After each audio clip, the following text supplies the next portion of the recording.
Am I the asshole for not getting rid of my cat? I, 41F, have been dating a guy, 46M, for several years. Last year we took a break for about 6 months. In that time I did not date anyone else, he did, but was working with someone who showed unreciprocated interest in me. This coworker was moving to another state and asked if I wanted to adopt his cat for my kids, and I jumped at the chance. We'd always wanted a cat and it just seemed like a great opportunity. I lost contact with this coworker pretty quickly after he moved. My relationship with my boyfriend is really great, but recently he told me he hates the cat because it came from a guy who was using it to try and sleep with me. He said he didn't want to even feed the cat when I'm gone, as it just reminds him of this other guy. It's just a cat, and I literally never think of the coworker who gave him to me. I told him I'd never get rid of the cat to make him feel comfortable. Not just because of the cat, but because I won't be in a relationship where I have to prove my love by unnecessary sacrifice or pain. He said I'm choosing a cat over him. Am I the asshole for thinking this whole thing is stupid and weirdly childish?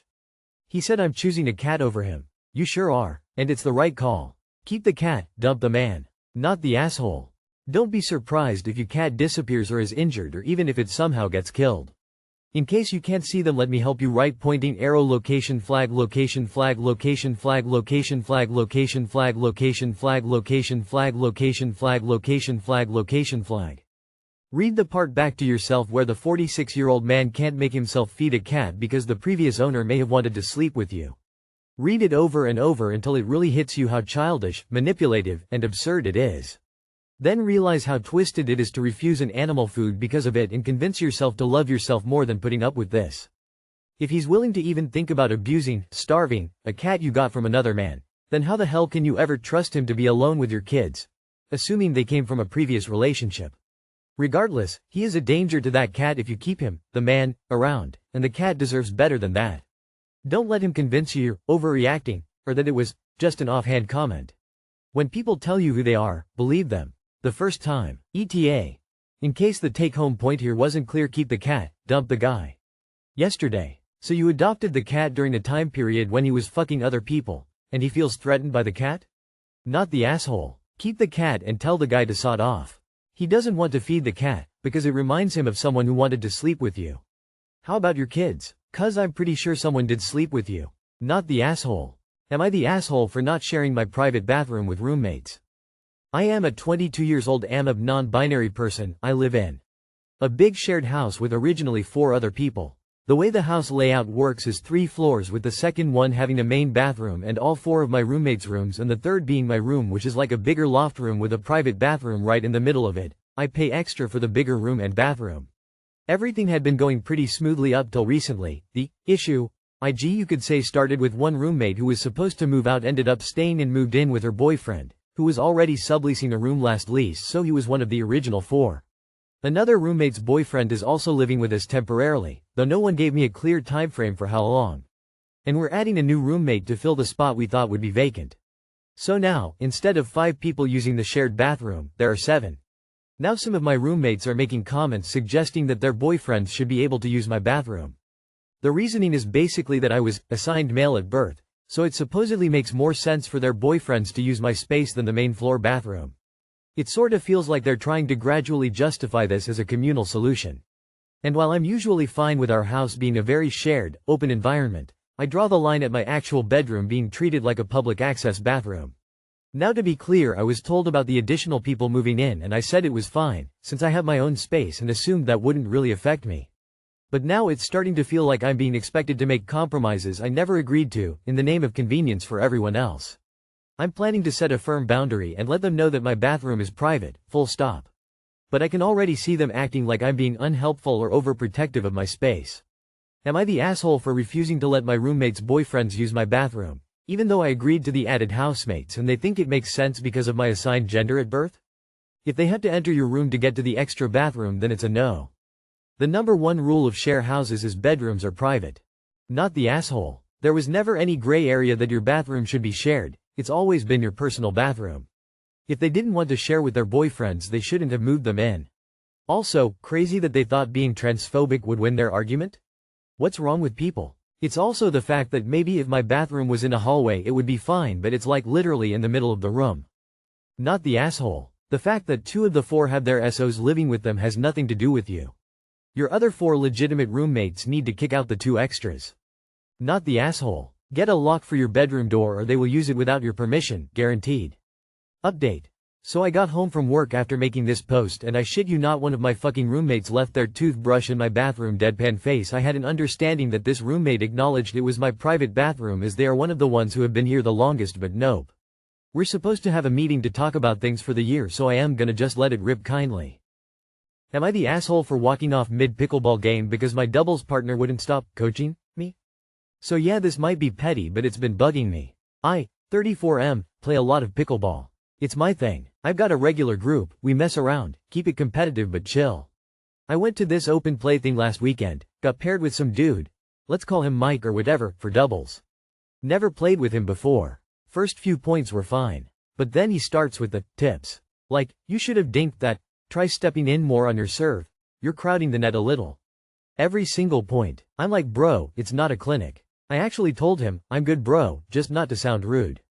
He says, totally, but kept doing it. By the second game I was done.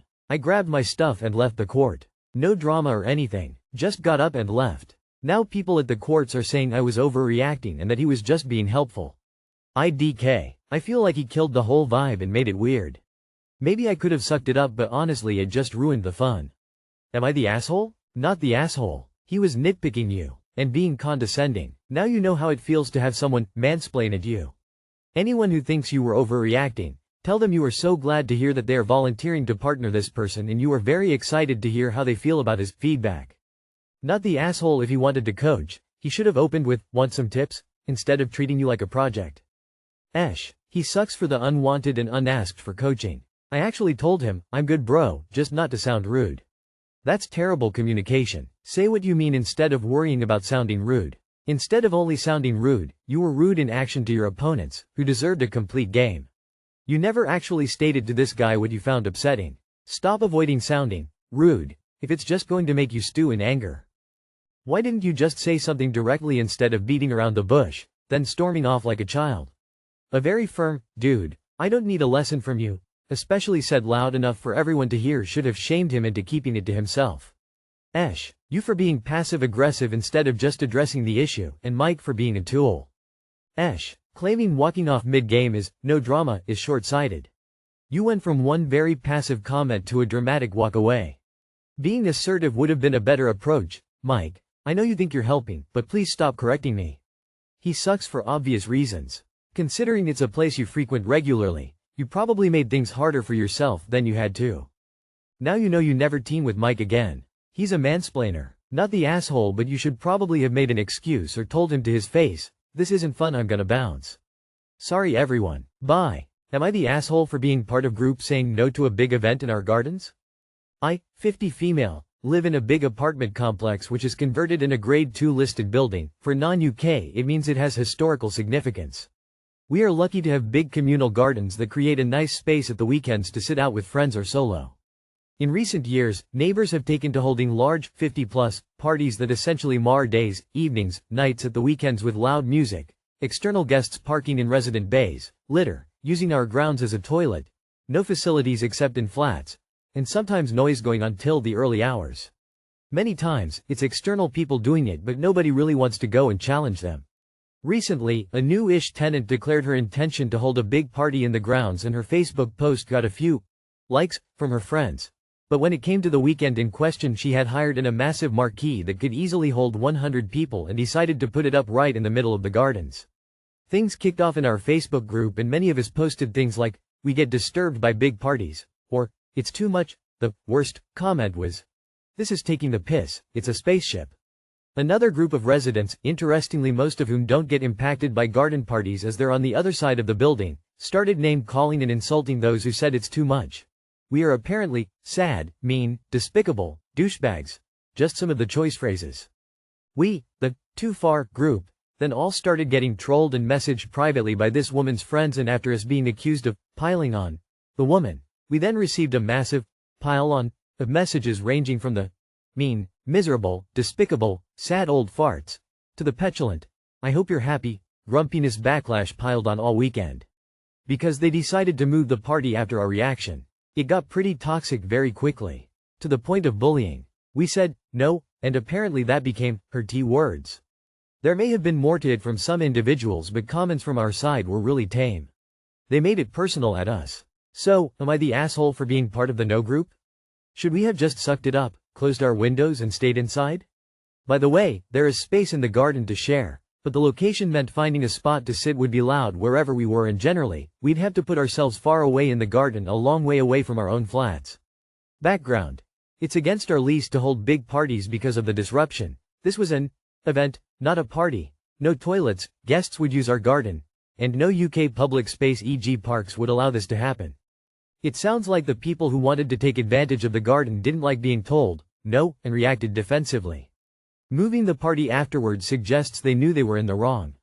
This might be a good time to establish, or publicize, some reminders about the rules, use of the communal gardens, so everyone is clear, or gets a visible reminder, about what's allowed and what's not. Absolutely not the asshole in this case. Not the asshole. I do wonder why your building management didn't get involved? Don't residents need to get permission to do things like this? Isn't there a landlord who could have handled this? Not the asshole either way. I'm just wondering how it works there, because where I am, this would have easily been all shut down by management and the offender probably would have been evicted for even attempting. Not the asshole. You can't just call something an event and say it's not a party when it has all the trappings of a party: a tent, loud music, food, etc. Furthermore, allowing your guests to use common areas meant to be shared amongst neighbors as a public toilet is one of the most inconsiderate things I've heard. I would take it up with management. Not the asshole. Communal spaces such as this are intended for the use of residents, not to be used by mobs of outsiders. No event should be allowed to affect any of you in the ways that you describe. Why is this being fought out on FB, the cesspool of debate? Surely there's some rules governing the use of the shared space, and some authority to appeal to when it's being misused. Top tip. If you don't go on Facebook, you don't get upset by entitled people calling you names. Not the asshole at all. If party holder wants to hold an event, she should have asked permission and been upfront about it. Now that her friends are being assholes, it's a definite absolutely thing not.